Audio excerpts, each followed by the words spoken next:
Good morning, Ramesh. Good morning, Mark. How are you? Good. Yourself? Very good, very good. Let me introduce myself. I'm Mark Schmitt. I'm the executive editor of the American Prospect magazine, and I'm here with... Ramesh Ponnuru, senior editor of National Review. Oh, terrific. Okay, good. Well, it's good to do this with you. I've been doing most of the blogging heads I've been doing recently have been with your National Review colleagues, Rich or Steve Spruill. It's been a lot of fun. Oh, good. As our publications are anchors on the bookends of the American political spectrum. I guess. Suppose that's right. Yeah. There's plenty to either side of both of our publications as well, but plenty of room in between them as well. So I understand you have a newborn baby. Congratulations to you. I do. I'm hoping that we don't hear her in the background too much during the taping. Well, as long as she has good insights, that's all right. Yeah. Well, I guess she's just occasionally full of rage. I'm not sure whether it's at the against the Tea Partiers or with them. Oh yeah. Well, everybody's born a Tea Partier, and some people get over it. Yeah. Well, she does have a sense of entitlement. They all. Right, so far, I found that my children are born. It seems like we're at a sort of key team. moment here, right at the beginning of October, in the midterm political cycle, and I want to maybe get your read and my read on where things stand, what the mood is. I don't know. Were you out at the big rally over the weekend on the National Mall for all my people? I'm not a rally goer in general. I'm not a rally goer either. It's not how I feel like I have enough ways to express myself. Exactly. So I've missed all the recent rallies, and I'll probably miss the great Colbert-Stewart rally as well. Yeah. Okay. What did you make? I thought it was a very odd story in the New York Times yesterday about the midterms, where they were saying they were sort of holding out hope for the Democrats on the theory that the Republicans haven't locked down enough races to get the majority, which seems like a really odd yardstick to use. Right, I think that's right. I think it's really hard to lock down races. I mean, there's just there's 5 weeks of spending and craziness to go. I mean, I think there are a couple races that are locked down, but it's hard to imagine. I mean, I guess that in some theoretical world, Harry Reid would be already packing his boxes. With a different nominee or something like that. That didn't seem to be the right way to talk about it. But you've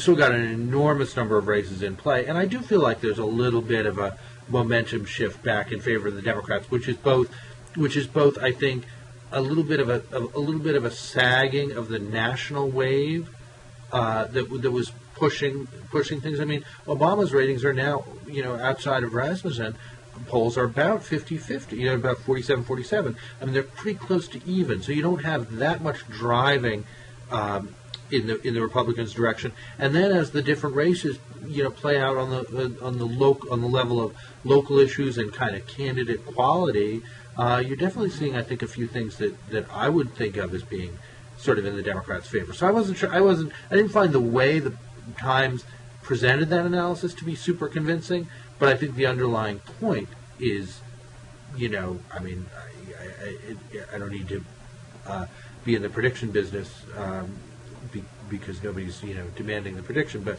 it definitely makes me feel a little more optimistic. But I'm always a little bit optimistic. So. Well, the conventional wisdom has been that there would be tightening in October as Democrats came home, as right. Political strategists usually put it, and I think we may be starting to see some of that. But when you look at those Senate races, the thing that's really struck me over the last couple of months is the sort of, I guess maybe the whack-a-mole quality of it, in that if you're a Democrat, Nevada starts looking better when Engel is nominated, but then at the same time, Wisconsin, which really hadn't been at the top tier, of races starts to look like a real problem for Russ Feingold, where he's really been consistently down in the polls.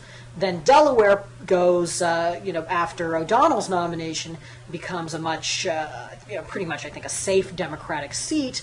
But then at the same time, West Virginia starts coming in play. So it's not I don't know if there's been any sort of consistent comfort for the Democrats. It's still, I think, a pretty bleak landscape.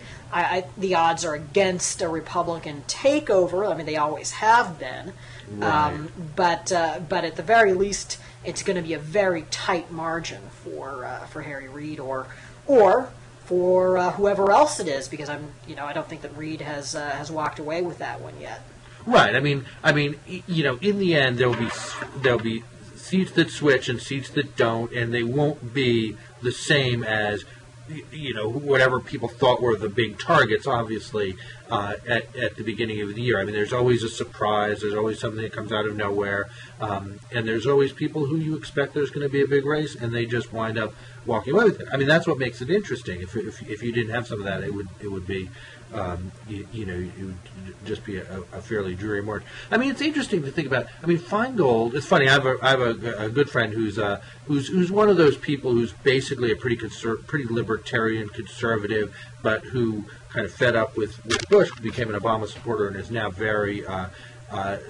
is now quite disenchanted. And yet, to him, Russ Feingold is what all Democrats should be like.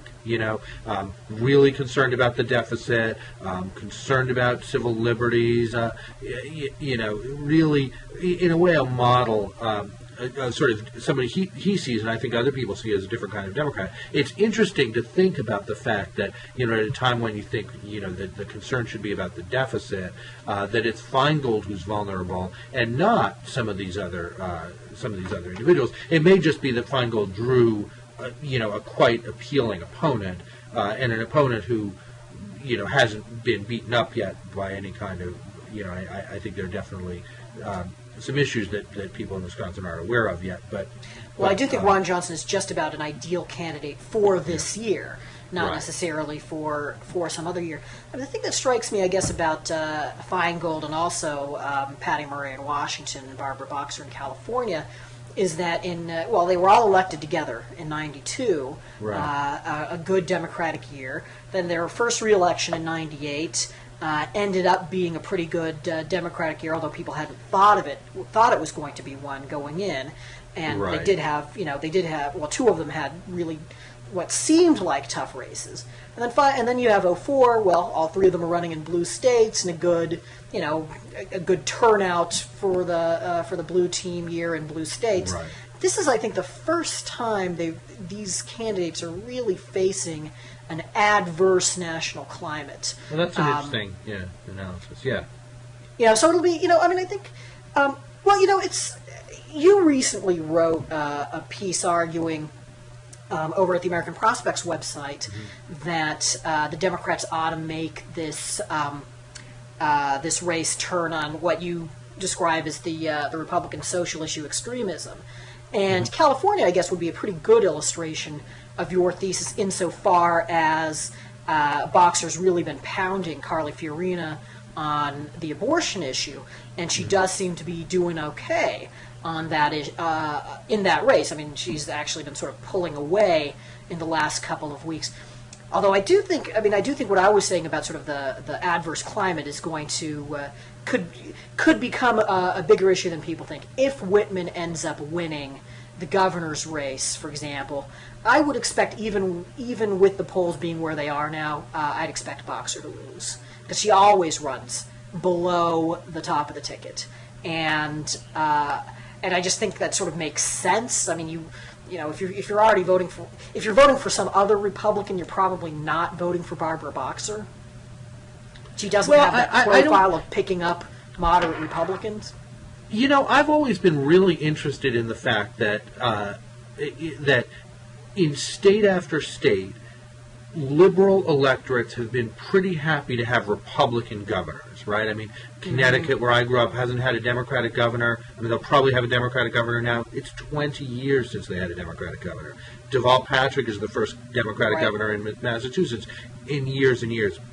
I think people are always comfortable in a certain way voting for a Republican to be governor, especially if they think that's a good check on my liberal. I'm pretty happy with my liberal legislature, but I wouldn't, I like the idea of a governor who kind of puts a check on what they can do, and I think that's how people, especially in Schwarzenegger's real re-election, which was whatever 2006, I guess, was I think that was part of the logic there. So I could certainly see people electing Whitman in California and then voting for Boxer at the same time, just as people happily voted for Mitt Romney for governor and Kerry and Kennedy for Senate at the same time, and a very liberal congressman. So I think I wouldn't be surprised if the California electorate behaved the same way. Well, I mean, I certainly think it is true that in a lot of places people will elect a Republican governor and a Democratic senator.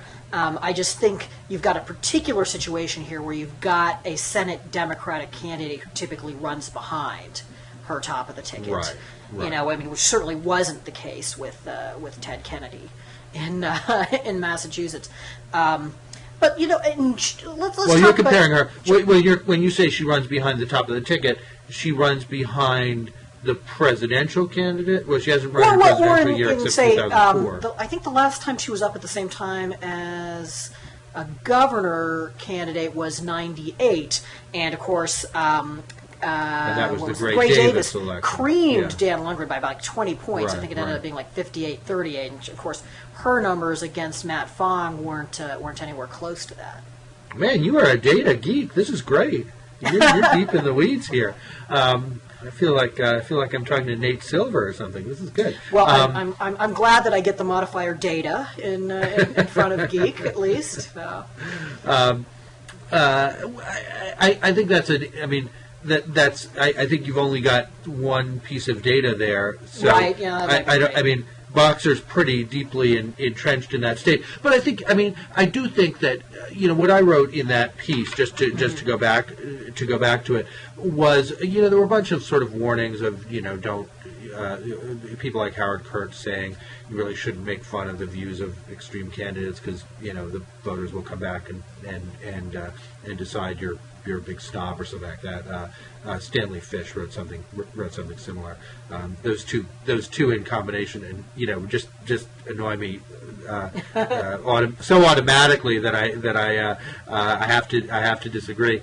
And I just wrote something pointing out that in fact O'Donnell's view, because what's interesting to me about this year is how much the Republican social issues kind of fall into the background as the Tea Party puts out. There's plenty of extremism, but it's on economic policy, or it's on these constitutional issues like repealing the 17th Amendment, that in a way people don't really, it doesn't make any sense to people because people don't know what I didn't know what the 17th Amendment was offhand the first time I heard about repealing it, and I still don't actually understand the point of repealing the 17th Amendment. So it sort of doesn't register with me. And I just wrote this piece as a reminder that when you have somebody like O'Donnell, really the social issue extremism, and I'm not talking about the kind of norm of the debate about abortion, about late-term abortions or things like that, but the more extreme edge of it, where you get to Terry Schiavo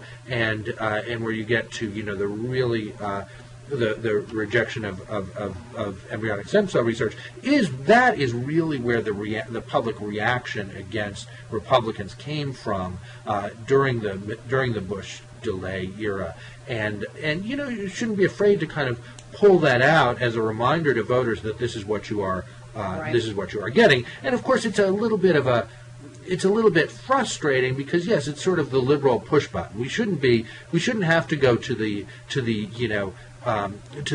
big red abortion button every single time, because that's only one issue out there in the world, and obviously we're in the middle of an economic crisis. You want to have a robust debate about economic issues that Democrats do well on, but I'm not. That seems to be harder to do. So that was the point of my kind of slightly strategic article. Yes, I have to ask first. You're not, I take it, under the impression that Howard Kurtz and Stanley Fish have a great deal of influence on Democratic strategy. No. Oh, okay, so they just annoyed you and you wanted to write this. Yeah. I think. I completely disagree with this. So I sort of hope the Democrats do take that advice. Well, I guess two things. First, I think that you've picked the two best examples for your thesis of things that happened in the Bush years that turned off independent voters and even some Republicans, the stem cell and the Terry Schiavo thing. But I really think that even with those two great examples, those were not the major story of what happened to the Bush Republicans. And you'll notice, actually, in '06, you didn't actually hear a lot of people campaigning against Republican candidates on the ground that they had taken part in the Terry Schiavo thing. You did see stem cells having, arguably costing the Republicans a Senate seat because the Right. Missouri Senate seat was very tight, and you had a referendum involving stem cells, which the Republican Right. senator had sort of waffled on. So you do, I'm not saying that this is totally without merit. I just think that things like wage stagnation, the unpopular war in Iraq, the lack of a domestic agenda on the part of the Republicans, the corruption scandals, all of those things were much, much bigger problems for the Republicans, and that's why you saw things like, look, if you look at the 2006, the biggest Senate victory that the Democrats had was in Pennsylvania, where they ran a pro-life candidate against Rick Santorum. It strikes me that's evidence of a sort that the social issues weren't kind of the leading edge of the wedge there. And then the second thing I'd say about that is, That's a good point. and I think you're probably mindful of this. It's one. If you're playing the social issues in any of these races, you have to be really careful, I think, not to be seen as the party that's bringing up the social issues, but as the side that is reacting to aggression on the part of the other side, especially in an environment like the one we have today, where voters really are primarily interested in issues of economics. I think people will react very badly if they think I want to talk about jobs, you want to talk about abortion. Now, in some places like Delaware, you've got enough of a predicate that you can, I think, make the social issues big. Although even there, I think it's a little tricky because mostly she's been talking about stuff like masturbation, which, as far as I can tell, has no public policy salience, and it becomes a little weird, right? I mean, not to mention sort of embarrassing to be talking about this. Yes, indeed. But at the same time, I mean, that's there is a kind of far edge. I mean, of Sharon Angle, extremism. Sharon Angle saying that abortion in the case of rape and incest, you've got to make lemonade out of lemons, which, was maybe not the best choice of words. And when somebody says something like that in the middle of the campaign, I think absolutely it's fair game. And it probably does make sense to leap on it. Although even there, I'd say it can't, you don't want to harp on it too much. Right. It has to be part of the mix of issues you're talking about. I think that's right. I just think there's a little bit of a struggle. I mean, there was the other thing that I mentioned in that article was a poll, a CNN poll that suggested that more voters saw the Democratic Party as extreme than did the Republican Party. So they kind of saw these two extremes. The Democratic Party over here, 47% think they're 43% think they're too extreme. The Tea Partiers over here, 43% think they're too extreme, and then the Republican Party, which almost gets a pass in our new three-party system, which may just be an effect of the way the poll is asked. I mean, obviously, but I feel like there's been a difficulty from a Democratic or liberal viewpoint, really making sure that voters understand the level of extremism, or on a lot of issues. I mean, including what it would mean to implement the Boehner budget cutting plan or anything like that. There's a level of carelessness and craziness that voters have to get, and they don't quite get it if it's about the 17th Amendment, or about what percentage of discretionary spending to cut when people don't know what percentage of the budget is discretionary spending in the first place. Well, so it's a hook, I guess. Just to try on the Democratic strategist hat, even though it doesn't really fit me well, if I were them, what I would be saying is, look, in the next Senate, there could actually be a caucus of half a dozen folks who think Social Security and Medicare are unconstitutional. That, I think, is something that people would readily grasp, and probably most people would be against it. I think that's true of Joe Miller in Alaska, probably DeMint in South Carolina, who's, of course, already there. Rand Paul,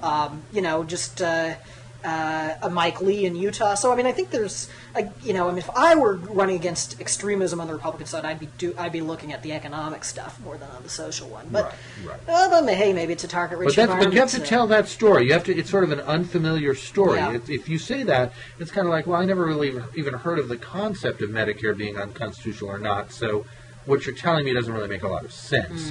They don't believe it because, it seems so implausible, I suppose. Right. It kind of feels implausible. All right, they're cranks and crackpots up there. That's that in a sense that's not news, and it requires also making people understand that voting for a candidate in their state, that voting for a Ron Johnson in Wisconsin gets you closer to a Senate majority in which the DeMint caucus has a huge role. So you need to sort of nationalize the election back in the other direction. And that, I think, is the biggest question. The biggest question for strategy, certainly for Democratic strategists. I think it's not a tough call. For Republican strategists, it's not a tough call to say you want as much of a nationalized election as you can possibly have, because you're basically, your candidates are challengers, and they need as much behind them as possible. I think it's a tough call for the Democrats how much they, the kind of strategy I'm talking about or the kind of strategy you're talking about is a sort of nationalizing it in reverse. These people want to run the country. Here's what they got. Clearly, the actual Democratic strategy right now is localize. Right. The actual Democratic strategy would typically be to localize everything you can, and let Feingold run as Feingold, and Boxer run as Boxer, and the individual members of Congress can run as far to the right as they want. And a lot of this particular opponent has outsourced jobs. That's right. Exactly. You beat up the individual opponents as much as possible, and that's probably that's certainly kind of going to be the conventional wisdom in any case, and then you just take that, and that's kind of, I guess, the strategy that the Times was talking about. You take enough races sort of off the table, and you no longer you might save the House, and you probably save the Senate. Now, one thing I don't understand is, it seems to me that the Democratic leadership has made the Republican task of having solid national themes much easier by not moving on taxes, leaving the middle class taxes that Democrats say they want to keep from rising, leaving them scheduled to increase, adjourning without acting on that just seems crazy to me. And it seems to me that there was any number of things the Democrats could have done over the last 2 years to have avoided this situation where Republicans can, I think, credibly, effectively, honestly say, your taxes are going up and it's the Democrats' fault. Like what would you have done? Well, for example... Putting that de-strategist hat on. You're Nancy Pelosi. You've got a significant part of your caucus that wants to extend all the tax cuts. Split it up, have 2 votes. First you do a middle-class tax cut vote, and at least all of your guys are safe on that. Then you've got an upper-income tax vote. Maybe you lose on that one. Maybe. And you just hope it gets bottled up in the Senate, which it probably would. Right.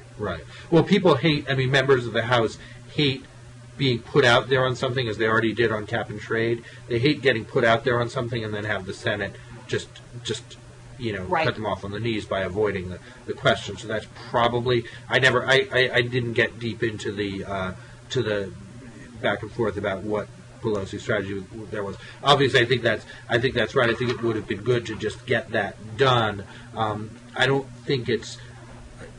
I haven't seen much that's based on your taxes are going up. I mean, it can be done, and people will take positions on it in the campaigns. It gives candidates a lot of freedom to take positions. I saw Conway in Kentucky, I guess, took the position of extending all the cuts. I mean, obviously it's an extremely unaffordable thing to do, but maybe we'll wind up extending the upper income cuts for a year. I think it was avoidable. I'm not sure I agree that it was kind of the end of the world, and I'm not sure it'll be either as policy or as political strategy, one way or another. I don't think it was. I think plenty of effort went into trying to get it done. And these guys are, they're awful. They're awful.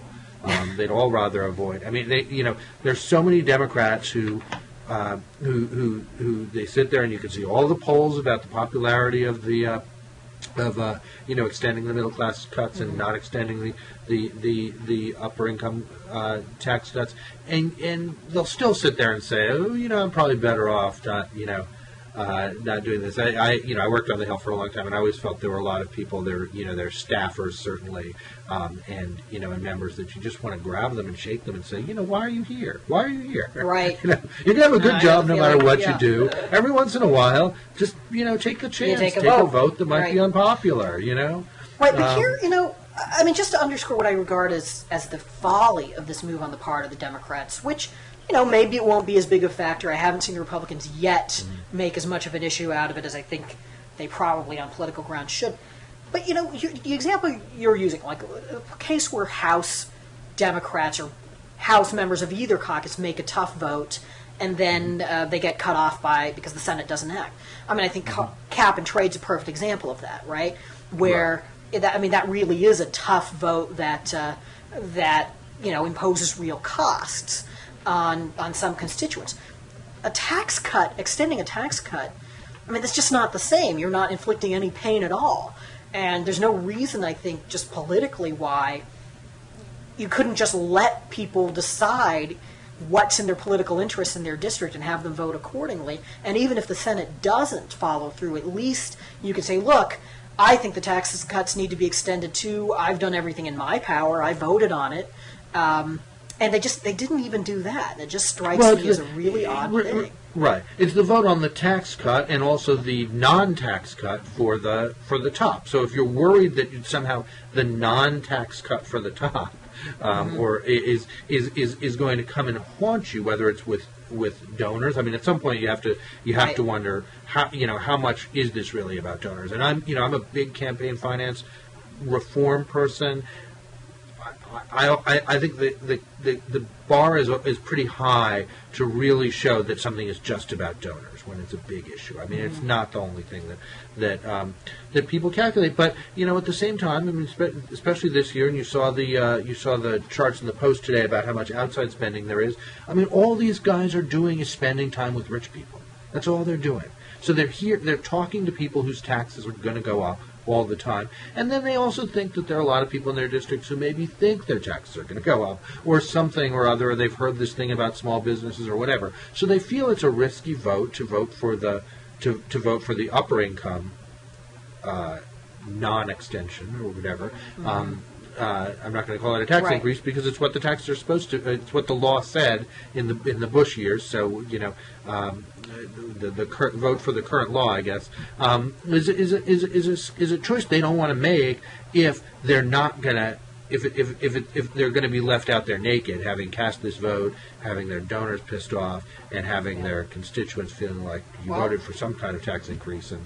But then the solution for those folks who are worried about that is to actually vote for the upper income tax cuts to stay in place. And at the very least, if they're not going to do that, and if they're not even going to have a vote on that necessarily, to vote for the middle class tax cuts to stay in place.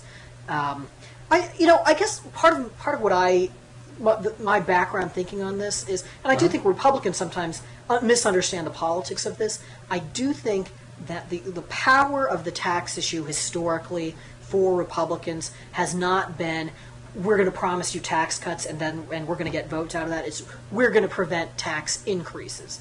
That's why the tax issue really helps in a year like 84 and 88 when you're running against Democrats who either explicitly say they're going to raise your taxes or are sort of hedging on the issue. And I think this is an issue where, as you suggest, there's a question of sort of what the most accurate way of framing the issue is. But I think Republicans can certainly talk about it as we're trying to keep you from seeing your taxes increased.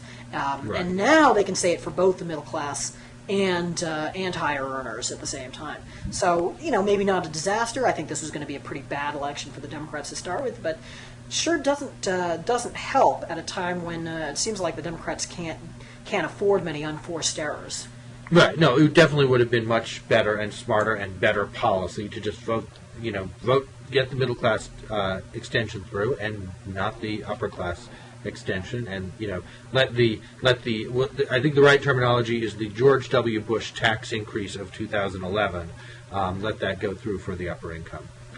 Maybe, folks. If you don't mind, sort of one last midterm strategy question.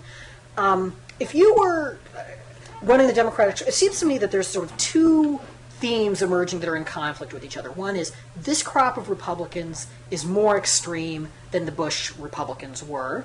And the second is their policies are just a return to the failed policies of the past. We've heard both of them. I do think they're at least somewhat in tension, if not outright contradictory. Which of these things do you think the Democrats ought to be running on, or something totally different?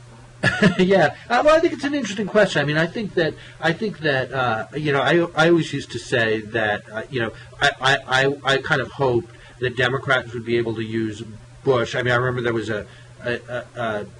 I guess it would have been in 1992, Dan Quayle running for re-election as vice president. He gave a part of his speech where he just said, "Jimmy Carter, Jimmy Carter, Jimmy Carter, Democrats, Jimmy Carter." I wanted, and that's 12 years. Didn't work too well, if I remember correctly, but it did take 12 years.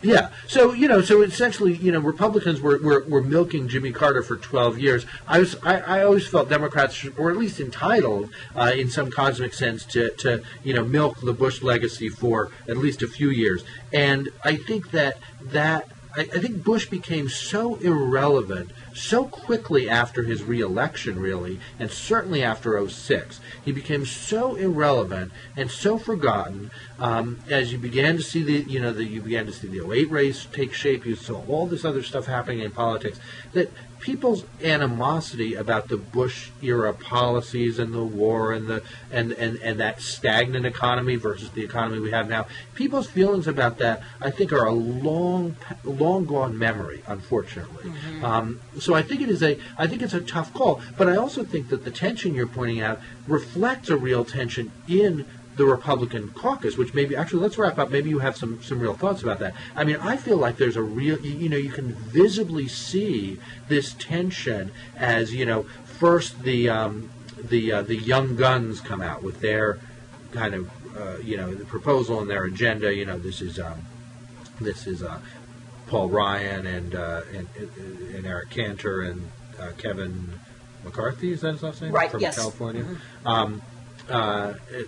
Kind of come out with their agenda, and then you almost feel like, oh, Boehner has to come back. He has to, the old guy has to come in and say, no, we're not. It's not all about this new generation of Republicans. There is a standing agenda. There was a really interesting article in Politico last week that said, now that there's a prospect of winning back the House, Hastert wants to get in on the action as an outside guy, and of course Gingrich is back. So there's this whole, almost like a generational battle within the Republican caucus that I, from my point of view, I feel like I'm only seeing the entrails of it. But I think it's really there between the point of view of a Cantor or somebody, or certainly a Paul Ryan, who has no interest in the legacy of the previous era of Republican rule or the Republican president, versus somebody like Boehner, who's totally a creation of that. And so I think it's a question. I think you can kind of pick it. If you're a Democrat, you can kind of pick and choose which of those you want to run against.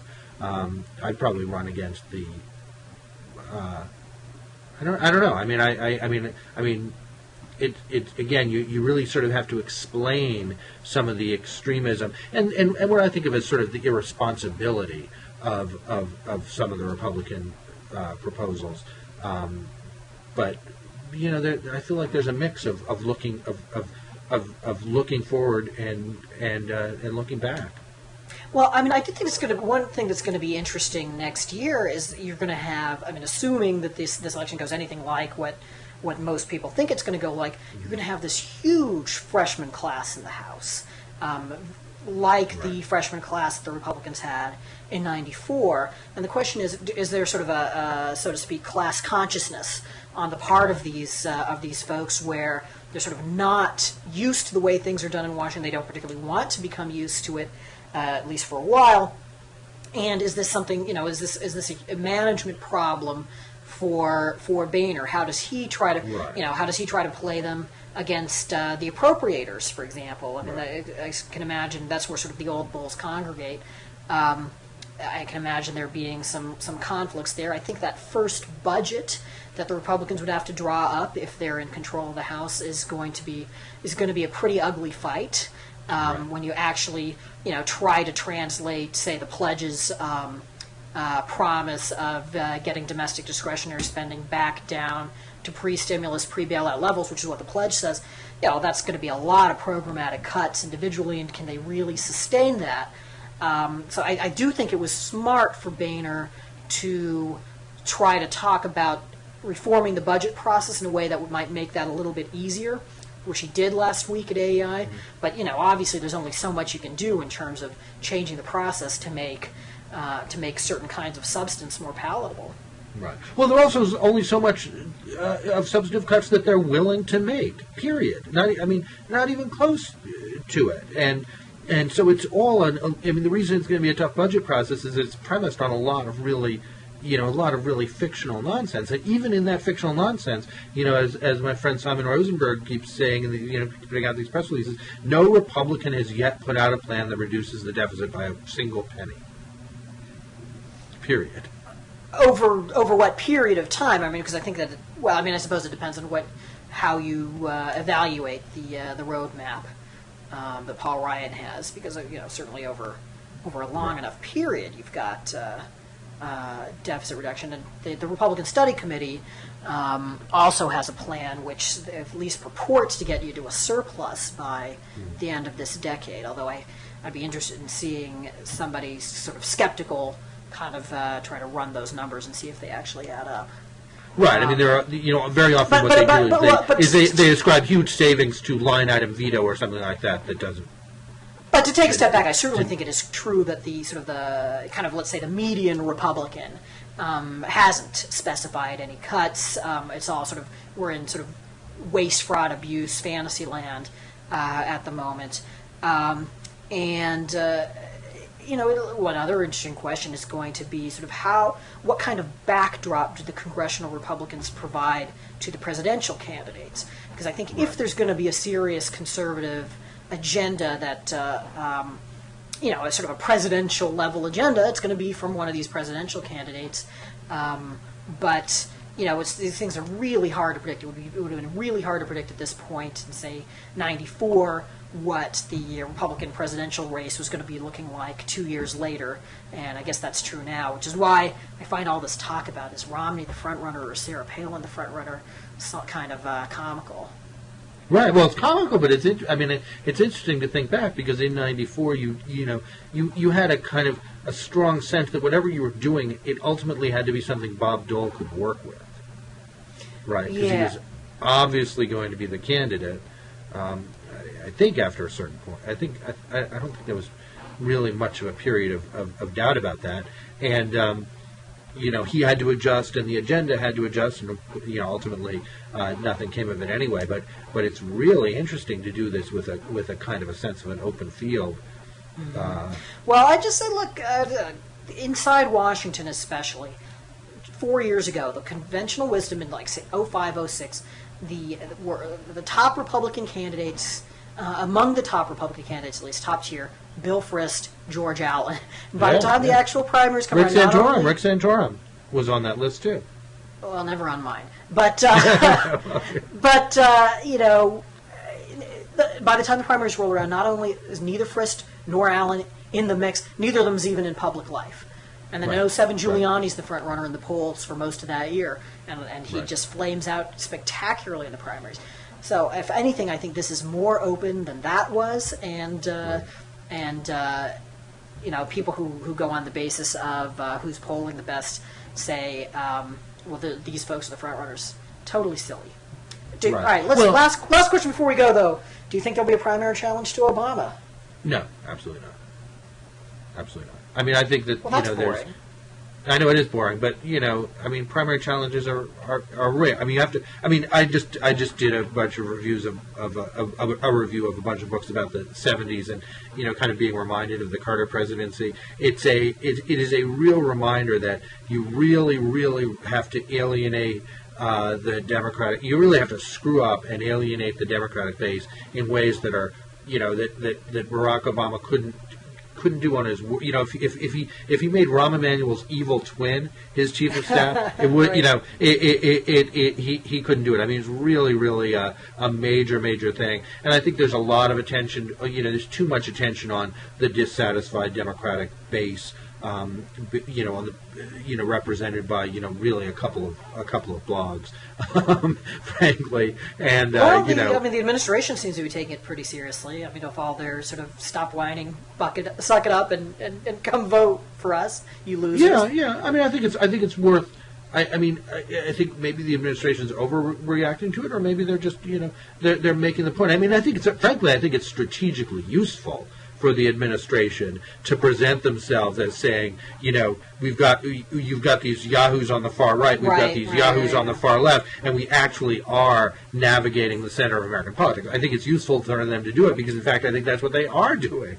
So I'm not, not everything has met my policy preferences, but I'm pretty realistic about American politics. I'm happy to see them both define and navigate the. Well, it might be useful in center of 2011 and 2012. Yeah, I think it's right. I think it's useful now. I think it's. I mean, in a sense, most of the members of Congress who are in tough races are going to be running closer to the center than the administration will be. So I think it's sort of helpful. It's helpful for them also. Well, this was fun. Thank you. Yeah, likewise, I think, Ramesh. for comparing me to Nate Silver. That is high praise on my part. But we'll get back to that non-crying baby of yours, and maybe we'll do this another time. Excellent. Take care. Okay.